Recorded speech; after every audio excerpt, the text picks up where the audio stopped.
Ibigiye inama bigira imana gisha inama imana niyo nama yanje ibigiye inama bigira imana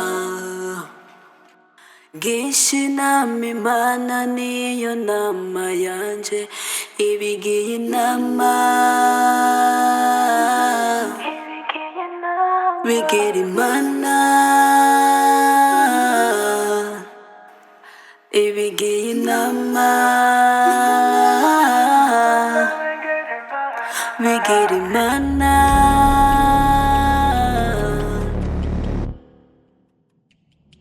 Wa muhungu we jewe sindakuzi tu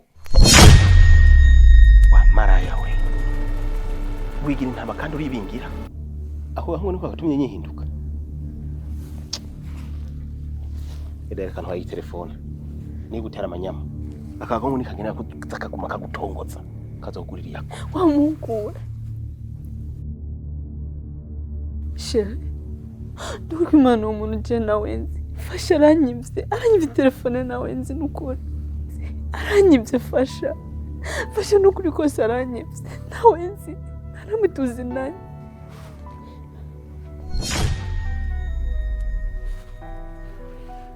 chérie fasha ndivye chérie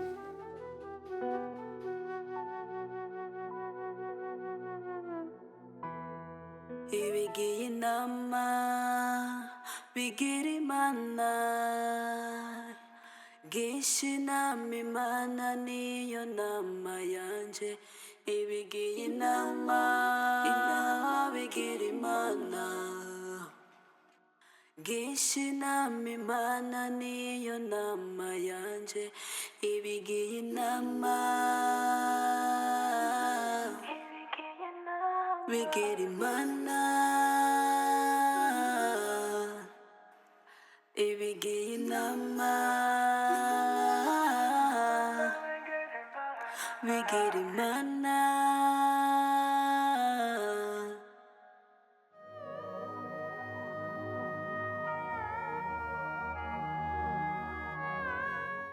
gusa nyene mbere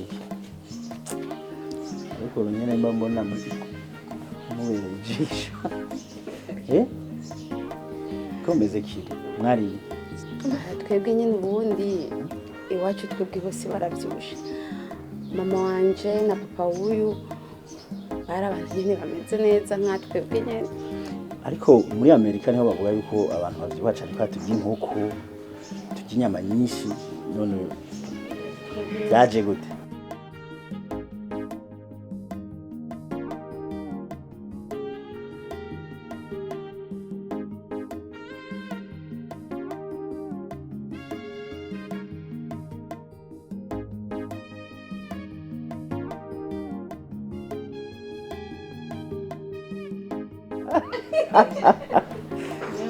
gusa muratese Shema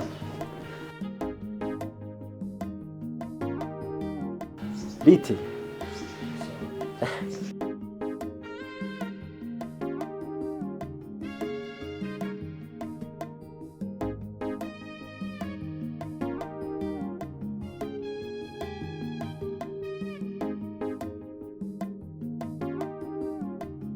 ewe makuru muta api na makuru yanje kuri cyamaze iminsi mbona umengo muri normal umengo urafise ikibazo ariko udashaka gutubarira n'ikihe kibazo ariko navuze amajambo menshi nk'umuryango nagenda amenyesha ko ibintu bya mariage umwanya ndabihagaritse ndamanitse amaboko kubera iki urashobora kwibaza ejo nkasohokana mimi nk'umukunzi wanje ndamunezererewe tunezerewe turimo turatwenga haza undi mungo bakundana amwitwa Sheri atubwira ko yamuguriye ni telefone ari wamutunze ibintu byose umukobwa akagoma niyumvira ngo numukizwa ngo numwana mwiza kumbe jewe kabisha ariko frere urazi ko ibintu byo kwisi yagiye bisaba kwitonda je nibaza ko tuca ufata ico cemezo ngo urabivuyemo kuko hari kujya muntu usanga atari birebire atari urukundo ruhari canke yarabaye nk'umwegisi wiwe kera ivyo tumuheruka shema aho hantu haranyerera bisaba ugende gahoro burya akari mu mpene niko kari no mu ntama kandi urugo si corosha rero ntuhuruduke muhungu wacu kandi uretse nuko onye ujya mukobwa nta bugeni bumurimwo pe wewe rero ushigikiye muhebe oyaha si ukuvuga ko ndamushigikiye ariko ndiko ndamubwira nyine ntahuruduke sindiko ndamubwira nabi kandi nawe ndabizi urabizi yuko urugo atari corosha rero nagende gahoro bibaye ngombwa abone nyine ko ivyo yamukoreye atari vyiza bo je nibaza nubwo umeze nk'uri karamushigikira mugo Jesse niko ndamushigikira kuri iyo ngingo frère ikintu kimwe gusa wihangane burya kubona umuntu ukunda ukabona ubundi muntu mengo bari kumwe biratusha umutima ariko ntubishira ku mutima cyane ntubihe umwanya gusa wihangane ndazi ko bibabaza ku muntu w'umukunzi bo twibagize twarimo twibandanirize ewe gikingaha imikeke nayo yakuvyibuhije agora kumujana muri Amerika muri Amerika yo caturika ngana gutyo atarigera aja mu ndege ngo aje muri Amerika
Nera ndakeka urabona ko umugambi wacu uri kuragenda neza burya iyo umuntu yashavuye niko kajyo keza ko kumfatirana rero ubu ni umwanya ufise wo kwataka kandi si ngombwa ibintu byose nzokwame ndakubwira Nera worakuze nk'umuntu akuze rero urakwiye kwifatira umwanzuro kandi ukamenya icyo ukwiriye gukora mu buzima bwawe buri gihe je sinzokwama ndahari ku bwawe gusa membe nuko utari kurabibona neza ibyo tuko turakora byose ko turahatikiriza twaratsinzwe niko kuri dukwiye kuvyemera tukabarekera amahoro yabo sa ubwo mumbwire ko watanguye gucika intege muri uwo mwanya ntacyo gukora ubona kiriho ari nako kajyo keza twari dushikiriye insinzi yacu Nera ibyo ndiko ndakora byose ni ku nyungu zawe je nta nyungu ndabifisemo kandi umenye yuko ndiko ndashira risk ubuzima bwanje nshobora no kubura urugo rwanje niyo umugabo yabimenye uri kurumva yuko noba mpomvye cyane rero sinshaka yuko nca intege nubwo uri kuravyanga je ndabona ibintu vy'uya muhungu nta musaruro bizoduha kuko nimba ivy'umuganga vyanse ibaza ivy'ingufu zaje kandi ndabizi vyose kubikora ku bwanje kandi ndabizi bikora bigushira muri risike nini ariko nanje mbe ndiko ndareba ibintu ko turakora atanga uvuye kubiratanga tudosanga tuko turaruhira ubusa bananga ko twuruhira ubusa kandi bananga ko hazogera ubwiye umugabo wakayibona kandi tutashitse kuco twashaka gusa nyine urabizi sinashobora gukora ikintu ndakunda sinshobora kuja kubiri nawe ngo nyine reka sura tugerageze si ukugerageza ahubwo reka tubikore kuko intsinzi turayifise ngiye kubandanya ivyo nari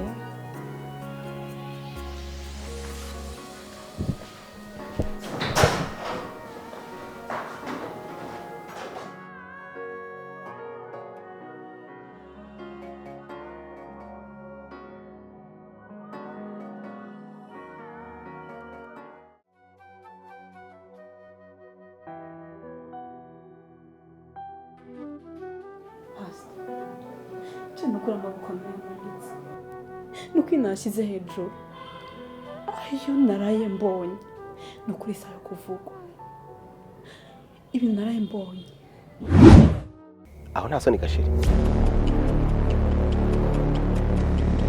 nagukunze nzi ngo umukizwa umaze kumbabaza kenshi ariko uyu musitambi uwo mushenze muri kumwe turaza kuza ubwayi wa muhungu we jewe sindakuzi tu wa maraya we wigira intama kandi uribingira aho hamwe niko gatumye nyihinduka reka ntwaye telefone niba utera amanyama akagongo nikagena kuzakaguma kagutongoza kazogurira yako wa muhungu we Chérie, nduko imana umuntu je nawenzi fasha aranyivye telefone nawenzi nukuri aranyivye fasha nukuri kose aranyivye uko niko vyagenze nukuri pastor uwo mungu nta namwe ndamunzi gusa ukuntu yavugana ubushitsi bw'amanga nivyo bintu vyanteye ubwoba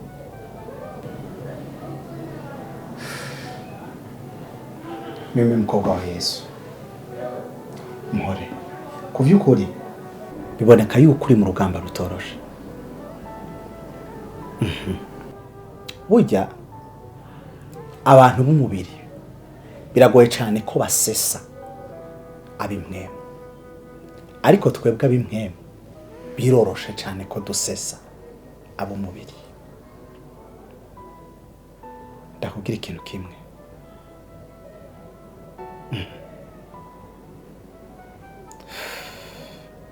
Nera yaramaze gucika inyamaswa je ndabona neza yuko uwashobora kuba ari umupango bakoze yes uziko ari byo birashoboka pastor nje nafashe ingingo shema namuhevye burundu umugabo nkwitwarorera ntantabare ingingo nafashe niyi jengira nisubire mu bikorwa byanje byo muri iyi neza n'ibindi bintu byo gutegura ubukwe navyikuye mu mutwe nukuri pastor nabikuye mu mutwe burundu kandi nukumbabarire ahanje nacitse intege ahanje vyanse aho inkomezi zanje zigarukira nahanyene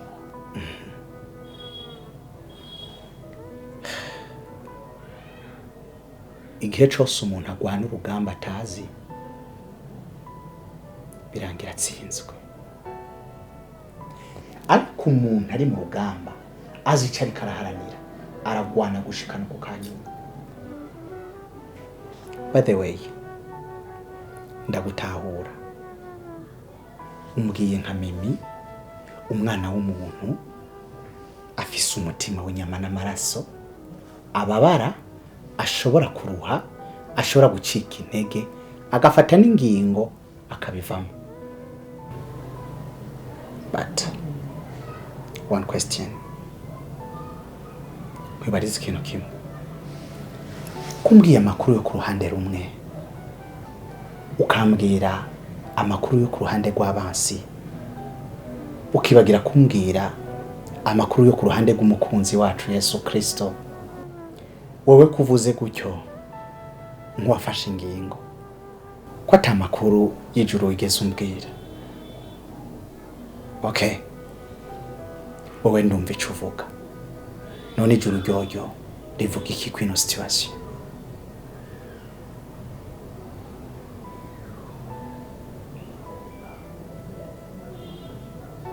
okay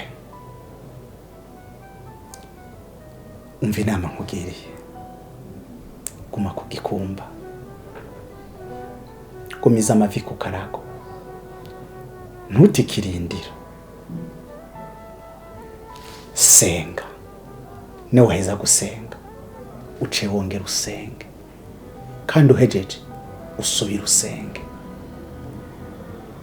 nturondera imana kubw'ivyo uyironderako rondera imana kuko ariyo buzima atamana nta buzima bimeze neza canke bitameze neza ubuzima bw'umukristo butegerezwa gushinga imizi mu masengesho ibisigaye navyo tubirekera Imana. Right, dusenge. Gishinama Imana niyo nama yanje ibigiye inama bigira Imana ibigiye inama bigira Imana.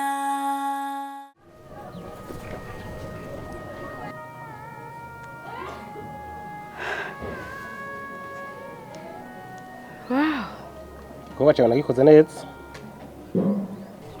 kandi je niko nama bisanzwe sinzi guhusha.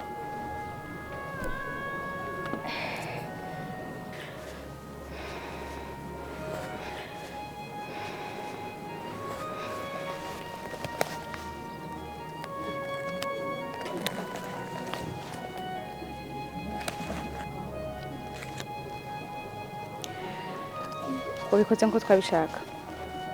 Nakurengereje ko nakasami yo kumucupa.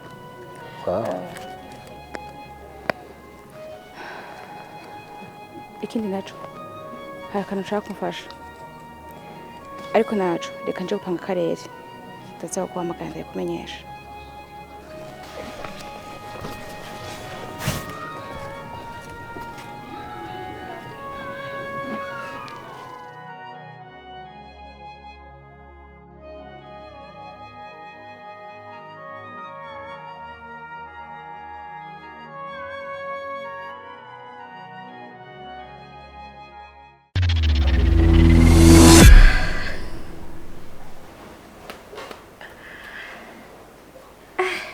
Nera, hewe nta kintu kinezere nko kuba twaronse telefone yiwe.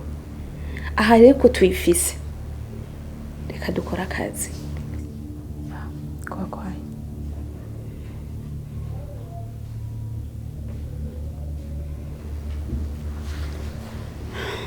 banza urabe kwanza ivyo nanditse. turashira mu tuntu twashiriye two kwigira umuntu yagowe nyene mu bemberete. Tumusaba n'ikigongwe.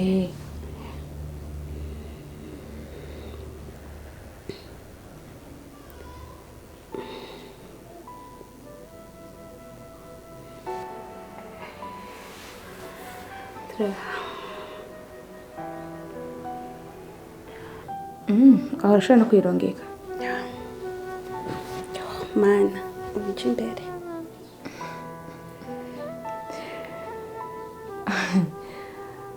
Ndibaza mimi nazi umukobwa aragwana nawe.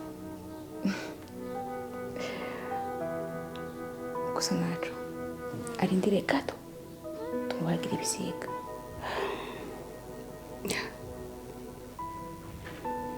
Ibyo naje ndavyizera ko atazaba bariko barakina nawe. Nera, bisaba tubatesha umutwe, tubabuza amahoro ku buryo Shema yibagira indome zigeze izina rya Mimi. Twereke Mimi ko twebwe tutiganye, kanatsinda ujyanye naturusha ubuzima, tumurusha byose.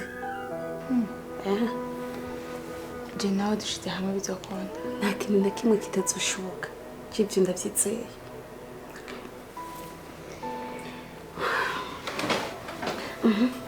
Iyi telefone rero ukuraba tukayiha wa muntu akayimushira Shema. Twakazi kacu kakwiye. Okay.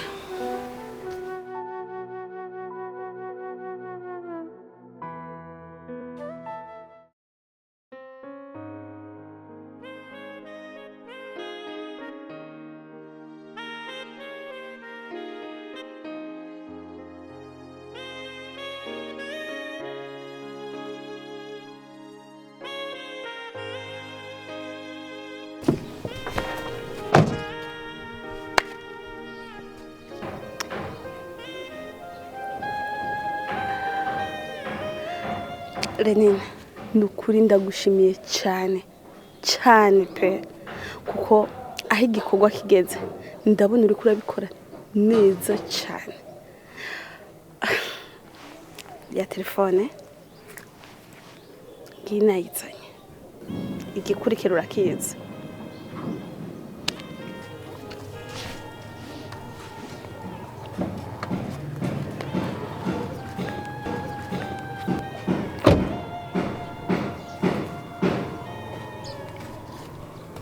Uyu mupeti ntubona amatwi ngo nimbeba. Tumaze gukorana ibikorwa byinshi cyane. Meme reka tujanire. Umviriza, urabona iyi zero ikurikira uce ugenda ni kunzu igira kabiri, urabona etage ifise jardin hejuru. Ushitse hajya ucudodora bakugururiye ubaza ati Shema ninde, umaze kumubona Shema uca umuyo telefone ntuvuga amajambo menshi, wovuga uti Mimi yarandungikanye ubu butumwa ndabugohe, ubonye yakiriye uce wigira. Wavyumvise?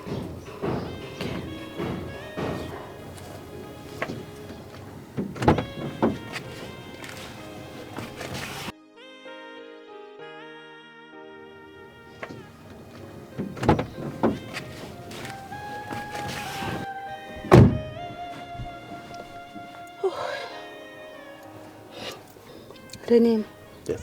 ibyo nagutumye warabikoze. Nizere ko waronse umuntu adukorera montage y'amafoto ku buryo bitazosarisha kwa rubesha. Rene, urabizi ndakwizeye. Madam, trust me. Mfite amatelefone 3. Wow. Abanimero atandukanye. Okay. Aha ndazi yuko neza ntazokema ikintu na kimwe. Ahubwo reka dukora akazi. Ntazigera kema ikintu na kimwe. Nabyo amafoto navyo. Najeje kera.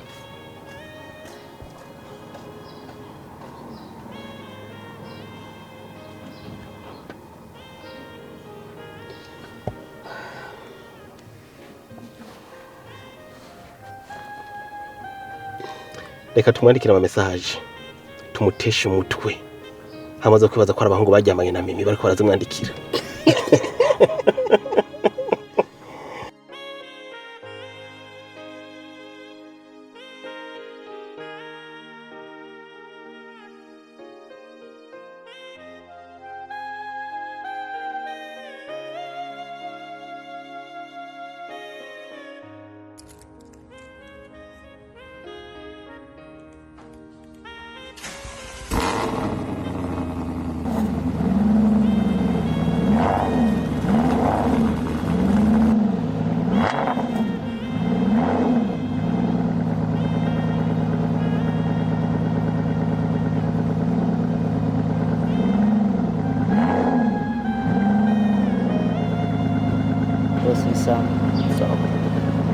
Mbare kwanda bagoye narondera umbosi abangahanye yitwa Shema.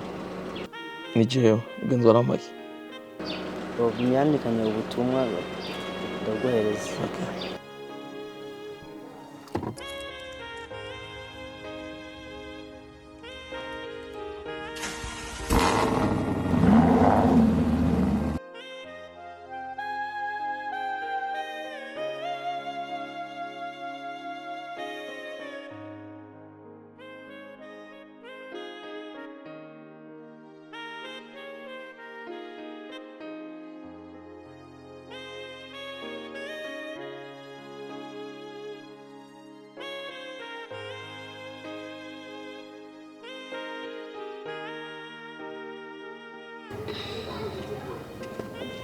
Bigenze gute? Zagenze neza. Wamubonye? Yego. Wamuhaye? Cyane.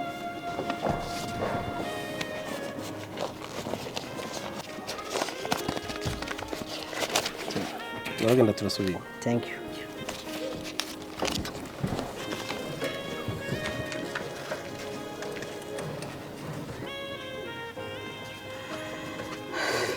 Rene, nanditse gutya.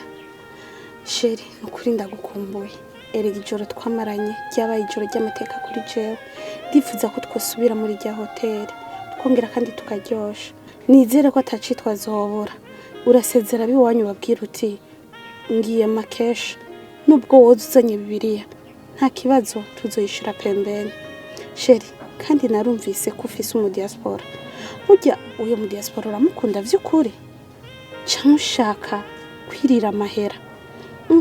Ariko je vyo ntibindaba. Ikiza nuko ndagukunda nawe unkunda. Ibisigaye urazi uno munsi turyoshe. Ndagukunda cyane. Bizu bizu.